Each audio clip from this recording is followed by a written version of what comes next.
But Jessica has a PhD in remote sensing in decision making from the University of Alaska Fairbanks. She currently is the science team lead for the Alaska Center for Unmanned Aircraft Systems Integration and a senior science consultant for the University of Fairbanks Vice Chancellor of Research, where she coordinates and conducts oil spill research on behalf of the University of Fairbanks.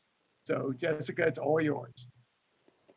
Thank you so very much, Judd. And we're going to try to do our screen share. And then we are going to try to move into presentation mode. Let's see. There we are. Can everyone still see my slides? Yes, but you're not in presentation mode. There you go. Okay, All right. marvelous. I'm signing out here. Okay, great.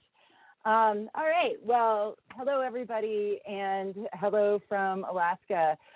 Just want to give a shout out to Gordon Staples in Canada, and how both of us really do wish we were there in person. Gordon had a chilly day yesterday. We bottomed out at -40 yesterday, so I really wish I was with you guys, but that's all right. I've got on a down skirt and I'm wearing a sleeping bag on my feet. So with that, I'd like to talk to you a little bit about establishing small UAS and Alaskan oil spill prevention and response. And let's try that. So I'm having slide advance problems like everyone else. One moment. And there we are. Okay.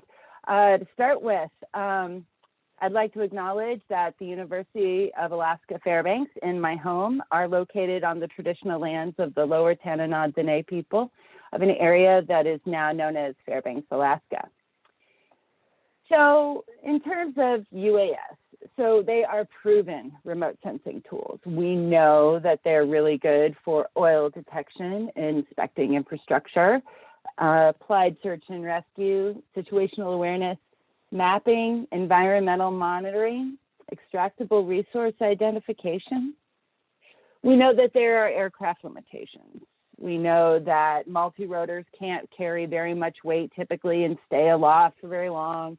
We know that fixed wing can stay aloft for much longer, but are quite expensive and they're not really intuitive to operate. We know that vertical takeoff and landing is a really cool new technology that allows us to take off and land from small places like boats, but then fly for more endurance missions in a fixed wing capacity. We know what the limitations of the sensors are. I mean, resolution aside and the fact we are miniaturizing aside, we know what the sensor limitations are, including the physics. Remember I mentioned that -40. We also know that we have false positives, and we know that there's target challenges. So if we know all this, why are we not using them more? Why are they not fully integrated into spill prevention and response actions? What is the disconnect?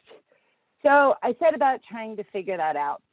And in 2018, I hopped into 5 different oil spill exercises and performed a number of observation surveys and ultimately protocol development as a result of those experiences. So I was a participant observer / subject matter expert. So I was embedded in air ops. I was learning from them. They were learning from me. It was a really cool opportunity. So through that was an effort of what I'm calling the beginnings of co-production, because we were working together to identify flight plans as well as limitations. And we also were looking at different concerns that came up in the incident command having to do with UAVs and all of the different nuances associated therein. Another thing that happened was a lot of expectation management. Somehow we went from this is a toy to this can do absolutely everything, including go get the sandwiches for lunch hour. So we spent a lot of time figuring out those different nuances and the permitting requirements for flying UAS in exercises as well as spills. We took all this information and we iterated across, we meaning there's a lot of the same players in these exercises. So we being myself, the resource trustees, and my other partners that were taking part in these exercises iterated on what we were learning across these different exercises. As part of that effort, as I mentioned, we also performed some surveys, or I performed surveys.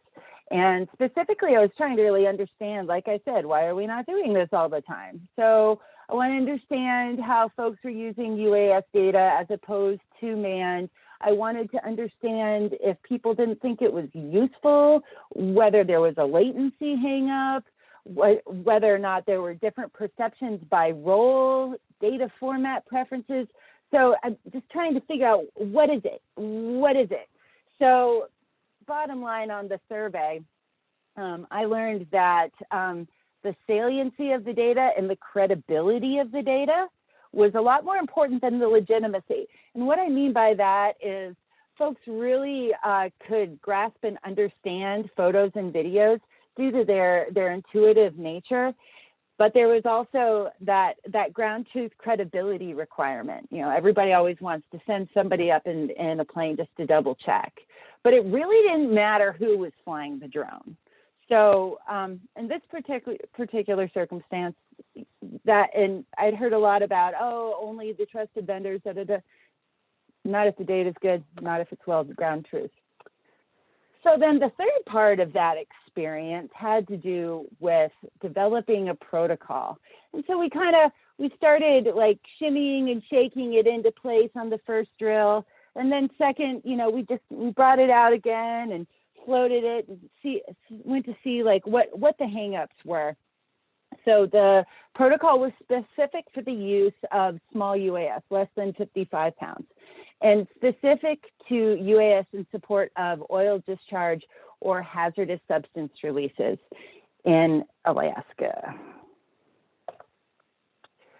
So what we ended up doing was, and we, like I said, I was working with all these resource trustees and then ultimately with U.S. Coast Guard Sector Anchorage. And when I started working with Sector Anchorage, we started really formalizing this protocol. And so in this protocol, we have defined the UAS team roles as well as the team responsibilities in ICS. This includes the flight requirements and the agency requirements relevant to, it was actually most specifically to wildlife. That was our biggest concern here in Alaska. Flying over crowds of people isn't really happening a lot, but flying over wildlife is. So we also identified the different notifications and authorizations that are required to take part in exercises or in actual responses, and then developed, of course, a checklist for operational flight guidance. Couldn't get out of a conversation with the Coast Guard without developing a checklist, and the requirements for daily archive and reporting. So we try to keep the protocol as simple as possible. Ideally, you know, we really wanted a one-pager you can laminate.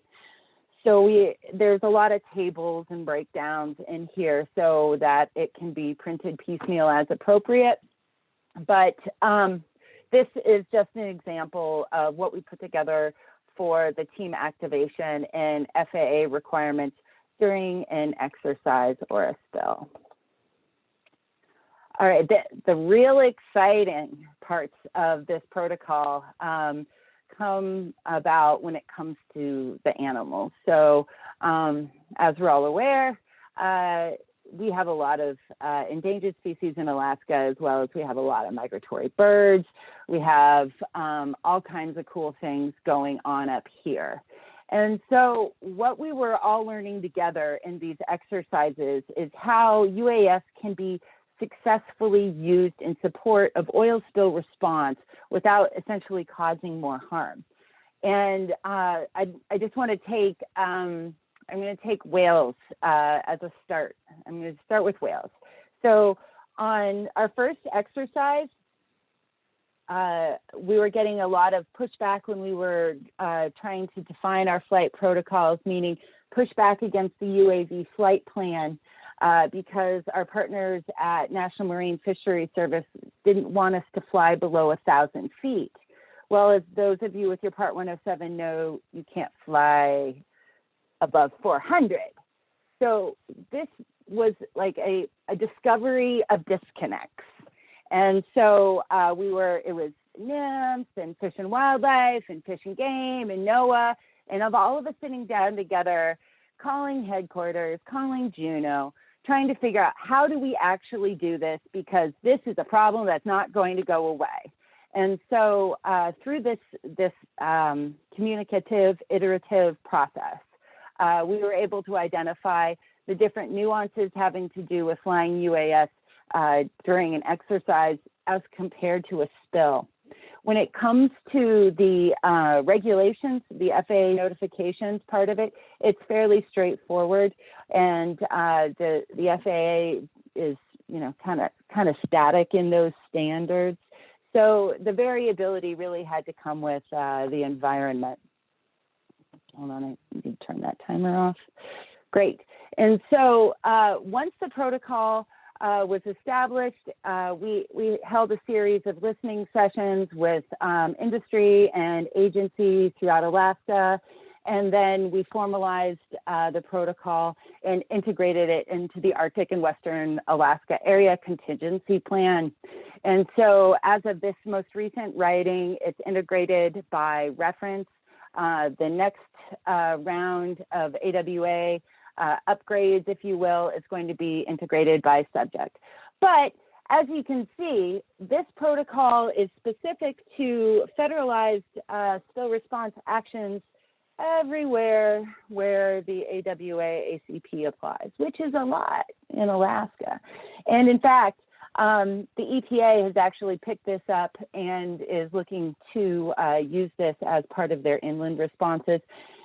And the other areas in Alaska have been approaching Sector Anchorage and myself about integrating these protocols more specifically in their contingency plans.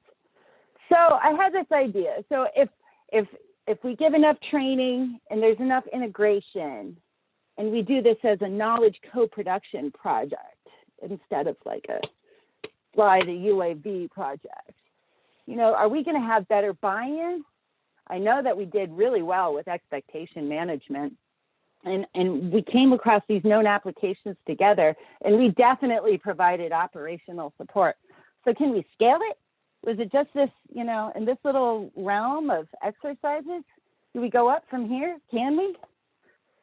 So we're going to give it a go. I just need to put a quick correction out there. So earlier in our workshop, Mr. Graham from U.S. Coast Guard indicated there were a whole series of ADAC projects that were real interesting and exciting, but he had left off two of them. One being the Alaskan and Arctic Maritime Communication and Connectivity Analysis Project, which was just launched like a month ago, so I don't really expect many people to know about that one yet. But then there's this project, which is one of the ones that we're all really excited about. So Remote Unmanned Aircraft System Inspection and Response Team Development in the Bering Strait region. So the project leads, we've got a pretty big team, but the leads are myself. I'm the PI. My partner, John Henry, who's the Deputy Director of the Native Village at Unalakleet. My partner, Margie Hall, who's the Associate Director of Model Forest Policy Program. And my partner, Commander Jeremy Altendorf with Sector Anchorage. So trying to frame the problem from the why do all these people care? Why are we all putting forward this project together? Well, everybody's got a problem we're trying to solve. And I wanted to try to scale that idea I had, right? So this is the problem from the U.S. Coast Guard perspective. I call your attention to the regulated facilities and inspectors assigned under Sector Anchorage. Note the 6 billeted facility inspectors and the 397 total facilities required for inspecting, and that of those 397, 34 are on the road system. That's a problem. So how do we support the Coast Guard's need to perform all of these inspections across Western Alaska? Because this is the type of stuff that they encounter when they go out there to perform these inspections. So this is normal. And then what you can see on the image on the far right is all of the corrosion happening. This is average. In the far left photo, notice how the road sort of ends right at that water, and that the road is falling into the water, and that various infrastructure, including oil-bearing fuel tanks, are really close to the water. So erosion is a big problem for us here in Alaska, coastal as well as riverine. And if you spend any time in Alaska, you'll realize that we put most of our bulk fuel storage near the water so that the barges can refill them. So when we have erosional issues, it is a potentially very large impact to more than just losing land. So let's talk a little bit more about that problem from the Unalakleet perspective. So we have a major reduction in sea ice coverage due to climate change, which is allowing increased vessel traffic in the Bering Sea. Without the ice, all the winter storms bang the shore even harder, melting the permafrost, causing increased erosion, as well as increasing storm surge. Similarly, river conditions are changing. We're seeing breakup early. We're seeing increased erosion. We're seeing massive water flushes at strange times of year. And then the requirement for situational awareness beyond the on-the-ground situational awareness that had been ever present in these communities from time immemorial. So what is a potential solution? Norton Sound-based UAS teams. Norton Sound is right on the Bering Strait. We'll see a picture in a second. So if we had trained UAS pilots that we could deploy locally and regionally, that knew the communication protocols to get the data back to sector anchorage, or at least to Nome, maybe we could actually have operational information for decision making. So we are trying a scenario-based approach to this concept and to this research design. So here's Unalakleet from the sky. A couple things I want to point out. I think you can see my cursor. I'm running it along the left-hand side of the image. That's the ocean. That's Norton Sound leading out into Bering Strait. So this is the primary airport. Unalakleet's a hub community. That's a really nice airstrip that they've got there. And this is pretty well shored up. Okay. But, you know, just to keep in mind where the ocean is. And then notice all these rivers that are coming into the ocean. This is the mouth of Unalakleet River. Let's go up this one. Okay, here we are. All right, we come across this bridge here. So right around where my pointer is where the actual bulk fuel load point is for the tank farm. And then that infrastructure goes slightly underground. And then here is our tank farm up here on the hill. So we've got some waterways that we're crossing, and you know, we've got to come up in here. So there's a lot of potential risk, but you know, everything needs to be on the upslope. So the primary scenarios that we're running with for this project are search and rescue support with UAS, flood monitoring with UAS, oil spill detection and monitoring in UAS, and bulk fuel storage tank infrastructure inspection with UAS. Remember, we know that UAS and sensors can do all this. That's not what we're doing here. We are practicing making decisions using science here. So the sequence methodology is oriented to provide UAS pilot training of these rural residents, to establish co-production of infrastructure assessment and operational protocols, establish co-production of emergency assessment UAS protocols, conduct information dissemination broadly, because a third of this project is being conducted by complete novices that, you know, live out in rural Alaska, and provide a regional feasibility analysis. I'm seeing how close I am to being done with time. And I want to talk to you a little bit about the risk of this project, which got funded deep in the heart of COVID-19 and had to be entirely rewritten to be a remotely delivered project. I'm here in Fairbanks. Unalakleet is out here. So I am going to deliver all that UAS pilot training remotely. And hopefully, we're hoping that by July, I'll be able to get out here to perform the co-production piece in person. And then for reference, there's the Bering Strait. Anticipated outcomes, as I mentioned, the protocols, and a knowledge product for U.S. Coast Guard applying this concept elsewhere. The development of pilot teams in the regional hub of Unalakleet that are now, we have just developed a workforce that can now be contracted and deployed throughout Western Alaska. And then we are going to also finish up with a feasibility assessment on expanding into the rest of the Bering Strait region. These are some of the other things that life will be better if you fly UAS. You can support, hazard mitigation plans, regional inspections, DOT asset integrity, Arctic security, shout out. And then I see I've got 9 seconds, so one final update. The Alaska Oil Spill Technology Symposium, the northern cousin of this symposium here, has been postponed until 2022. We are going to maintain the alternate year with this particular workshop, and there's going to be plenty of good work to come out next year. And the other thing about AOSIS, I just want to, everybody kind of knows, I want to reiterate, is we really value the face-to-face interactions that the small, intimate environment provides, just like this workshop does too, but we weren't ready to let go of that. So we're all, fingers crossed, the feds will be able to travel and all of our partners will be able to join us in April 2022. So with that, I'll go ahead and take some questions. Thanks, Doug. That was excellent, Jessica. Nothing like protocols, planning, and prevention. Yeah. Good times. And we are, we're a couple of minutes. We got some time here till Christian comes up. Jenna? Great.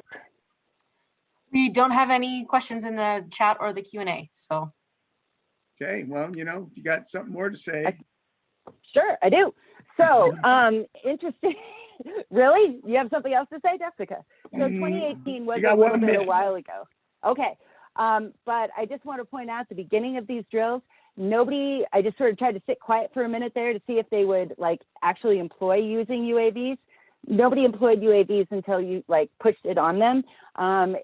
It was something that we, of course, just send up the manned aircraft and find out. And so it was actually the wildlife group that was requesting the UAV presence first, and which was great because then that allowed us to really get into these protocols. I also want to give a shout out to my Alaska OSRO friends because they have been flying drones for longer than just since 2018 and have been doing a great job integrating that into their daily activities and their exercises and drills. This effort was to formalize it with the U.S. Coast Guard community and the area contingency plans. Okay, Jessica, Thank you. Hope to see you in Fairbanks in 2022. And thanks for having this, and thanks for having it online. Some of my partners from Alaska were able to join us, including my U.S. Fish and Wildlife, Angela. Hi, Angela. Catherine had to jump off. Okay, I'll stop. All right.